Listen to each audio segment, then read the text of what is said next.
Dhaka central ইউনিভার্সিটিতে পরীক্ষা দাও অথবা সেকেন্ড টাইম প্রিপারেশন নাও, যদি তুমি বানান শুদ্ধিকরণ নিয়মগুলো না জেনে পরীক্ষা হলে বসো তাহলে তুমি সব থেকে বড় বোকা। কারণ একমাত্র এই টপিকটা যেখান থেকে প্রত্যেকটা ইউনিভার্সিটিতে 100% কমন এসে থাকে বা 100% প্রশ্ন দিয়ে থাকবে, আসবেই, 100 না 1000%। তুমি এই যে ডিসিতে পরীক্ষা দিবা না, জাস্ট ভাইয়ের কথাটা মনে রেখো যে 1000% আসবে এখান থেকে। তাহলে পড়া যাক যে আজকের এই টপিকটাকে বানান শুদ্ধিকরণ। এটা এমন একটি টপিক ঢাবি ঢাবি চব্বিশ সব জায়গায় তুমি পাবা। আচ্ছা ঠিক আছে, আমরা দেখি যে কিছু মানে টেকনিকের মাধ্যমে এই বানানগুলো আমরা মনে রাখবো। মানে বানানের মধ্যে সমস্যা কোনটা হয় বলতো, যে মানে রস্বইকার দীর্ঘইকার, রস্যউকার দীর্ঘউকার, এই যে মতভেদটা, অর্থাৎ এই যে দুইটার মধ্যে যে অল্টারনেট আমরা করি, এটাতে ঝামেলা হয়, এখানেই তারা প্রশ্নগুলো করে থাকে। আচ্ছা কিছু কোডের মাধ্যমে আমরা জানবো যে এখানে লিখে দিচ্ছি 1 2 1 মানে 121, জাস্ট এই একটাকে তুমি রস্বইকার ধরবা, আরেকটা ধরবা হলো রস্যউকার। ঠিক আছে, রস্বইকার আর রস্যউকার। আচ্ছা, আর এই যে দুইটা যে আছে না ভাই, এটাকে এই যে দীর্ঘউকার ধরবা। ঠিক আছে, দীর্ঘউকার ধরবা, দীর্ঘউকার ধরবা আর দীর্ঘিকার ধরবা, এই দুটো জিনিস ধরবা, মনে রাখবা। ঠিক আছে। আচ্ছা, যেমন মুমূর্ষ বানানটা তুমি যদি দেখো, যে মুমূর্ষ বানানটা লিখছি ময় রস্যউকার, ময় মানে দীর্ঘউকার, তারপর এই যে স আছে, এই স এর আবার কি রস্যউকার। আচ্ছা, তাহলে মুমূর্ষ বানানে কি, এই যে রস্যউকার আছে এটাকে একের মতো কল্পনা করবা, আর এই যে দীর্ঘটা আছে এটাকে তুমি কি করবা, মানে এই দুইয়ের মতো কল্পনা করবা। তাহলে মিলছে না দেখো তো, 1 2 1, বোঝা গেল।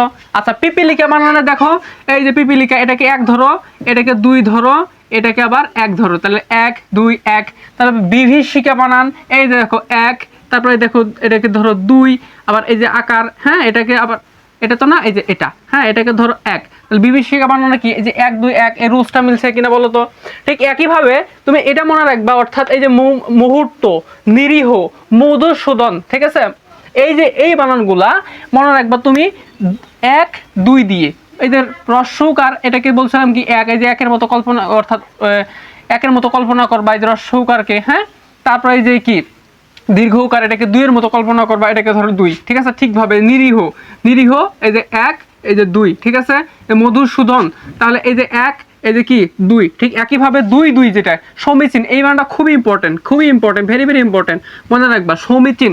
ঠিক আছে, বানানোর দুইটাই কি দীর্ঘউকার। ঠিক আছে, তারপরে যে উদিচি, দুটোই কি দীর্ঘউকার, মনীষী, দুটোই কি দীর্ঘউকার। ওকে, তারপর হলো 2 1 21, মানে 2 1 করে মনে রাখবা। মরিচিকা, খুবই ইম্পর্টেন্ট বানানটা, হ্যাঁ মনে রাখবা। মরিচিকা কি বলতো, মরিচিকা, এই যে দীর্ঘউকার, এটা রস্যইকার। ঠিক আছে, বাল্মীকি, এই দেখো দীর্ঘউকার, তারপর কি রস্যইকার, হ্যাঁ। তারপর যদি আমি দেখি যে বিনা পানি, ঠিক আছে, বিনা পানি, এই যে দেখো 2, এই যে কি 1। ঠিক এভাবে মনে রাখবা। আচ্ছা, 1 2 1 2 1 2 1 2, নিশিথিনী, 1, এই যে 2, তারপর এই যে 1, এই যে 2। ঠিক আছে, এভাবে মনে রাখবা। বিভূতিভূষণ, এই যে বিভূতিভূষণ, এই যে এই যে কি দীর্ঘউকার, এটাকে তুমি 2 এর মতো কল্পনা করো, এটাকে 1 এর মতো, এটাকে 1 এর মতো কল্পনা করো, এটা 2 এর মতো, তাহলে কি 1 2 1 2। ঠিক একইভাবে এটাও মনে রাখবা 1 1 1 1 দিয়ে। মুহুর্মুহ, এই যে এই শব্দটা খুবই ইম্পর্টেন্ট, বারবার আসে। ঠিক আছে, অপিনিহিতি, তারপর 1 1 মানে বিকিরণ অতিথি, এই যে অতিথি বানানটা ভালো আসে, হ্যাঁ পরীক্ষাতে, অতিথি। ঠিক আছে, তারপর হচ্ছে এই যে এই যে এই বানানটা খুব আসে, তারপর পিপিলিকা, এই বানানটাও আসে। ঠিক আছে। আচ্ছা, এখানে যে কটা বানান দিছি খুবই ইম্পর্টেন্ট। আচ্ছা, আরেকটা জিনিস হলো যে দেশ, জাতি ও ভাষার নাম লিখতে সর্বদাই রস্যইকার হয়। মানে দেশ, তুমি যদি দেশ লেখো, জাতি লেখো অথবা ভাষা, এগুলা লিখতে সর্বদা কি রস্যইকার হবে। দীর্ঘইকার যদি কোথাও রস্যইকার অথবা দীর্ঘইকার দুটো নিয়ে দ্বন্দ্ব লাগে, তুমি 100% কি রস্যইকার দাগাবা। কারণ এইগুলোর নামের পূর্বে সব সময়, নামের পূর্ব বলতে নাম লিখতে সব সময় রস্যইকার ব্যবহৃত। যেমন জার্মানি লিখতে কি রস্যইকার, ইতালি লিখতে কি রস্যইকার। ঠিক আছে।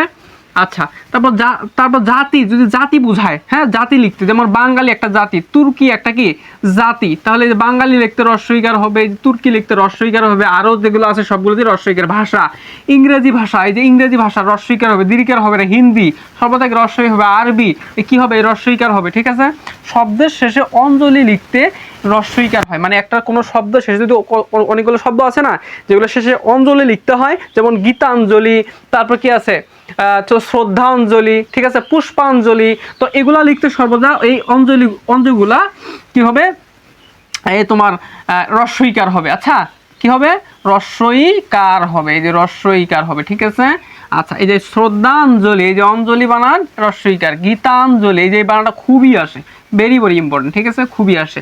আচ্ছা, আরেকটা জিনিসের বিষয় হলো, সেটা হলো সকল জীবী বানানে এই দীর্ঘিকার হবে। কি হবে, দীর্ঘিকার হবে। অর্থাৎ এই যে জীবী, এই জীবীটাই সকল জীবী বানানে, কোনো বানানের শেষে যদি জীবী দেখো তাহলে হ্রস্বইকার বা রস্বইকার কখনোই দিবা না, কি দিবা, দীর্ঘইকার দিবা। আচ্ছা, এই যে দীর্ঘইকার মানে যেমন শ্রমজীবী, এই যে জীবী আছে কিনা দেখো, তাহলে কি দিলা, দীর্ঘইকার দিছো। ক্ষীণজীবী, দীর্ঘিকার আছে দেখো তো, জীবী দীর্ঘইকার।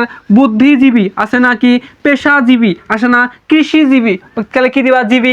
এই জীবীটাই সর্বদাই দিবা, কখনো রস্বইকার হবে না। আর হ্যাঁ, তোমার জন্য আরেকটা বার্তা, সেটা হলো যে যে এই যে তুমি সামনে পরীক্ষা দেবে, একটা মাস পরে ভাই পরীক্ষা দেবে, তাই না? আবার সেকেন্ড টাইমে অনেকে প্রিপারেশন নিচ্ছ, কি অনেক তার হাতে আরও সময় আছে, কিন্তু এই সময়ে তোমার ভাই সব পড়া হয়ে গেছে, আমি বিশ্বাস করি সব পড়া হয়ে গেছে। শেষ মুহূর্তে আসা তোমার করণীয় কি? করণীয় হলো বেশি বেশি এক্সাম দিয়ে নিজেকে জাজ করা। আর হ্যাঁ, তোমাদের কথা চিন্তা করে আমরা এই যে ডিসিউ এবং second time exam batch launch করেছি, যেখানে তুমি আমাদের টিম ডেডিকেটেডলি তোমাদের জন্য কি মানে সুন্দর করে স্ট্যান্ডার্ডভাবে একটা কোশ্চেন মেক করে তোমাদের জন্য, যেটা তোমার পরীক্ষা দিয়ে নিজেকে জাজ করতে পারবা এবং ভুল করবা, ভুল থেকে শিক্ষা গ্রহণ করবা। সেটা আমাদের ব্যাচ একটু বলি, সেটা হলো যে এই ব্যাচে আমাদের থাকছে ডিসিউ এবং সেকেন্ড টাইম এক্সাম ব্যাচে আমাদের থাকছে যে 60+ পরীক্ষা প্লাস মডেল টেস্ট তুমি পাবা এই সময়ের মধ্যে, যেহেতু ডিসির সামনে 1 মাস আছে, হ্যাঁ সার্কুলার দিয়ে দিছে। ঠিক আছে, অর্থাৎ তোমাদের আজকে দিল যে 11 তারিখে তোমাদের কিন্তু পরীক্ষা হবে, জুলাই 11 তারিখে পরীক্ষা হবে। সো আর দেরি করো না, পরীক্ষা দেওয়া শুরু করো।